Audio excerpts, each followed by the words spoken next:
नमस्कार शेतकरी मित्रांनो, आज आहे 27 जुलै 2024। तर बघूया हवामान अंदाज। तर आज मी आलो आहे कन्नड तालुक्यातील पित्तळखोरा लेणी बघण्यासाठी आणि येथून तुम्हाला मी हवामान अंदाज देत आहे।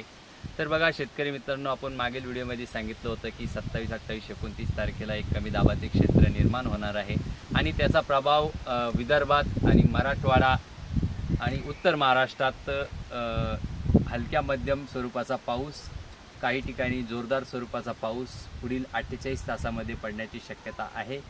तसेच छत्रपती संभाजीनगरच्या उत्तर भागामध्ये म्हणजे या पित्तळखोरा लेणी या विभागामध्ये किंवा सिल्लोड कन्नड तालुक्यामध्ये जोरदार स्वरूपाचा पाऊस पडण्याची पुढील 48 तासात शक्यता आहे। तसेच संपूर्ण छत्रपती संभाजीनगरमध्ये हलका मध्यम स्वरूपाचा पाऊस पुढील 48 तासात पडण्याची शक्यता आहे।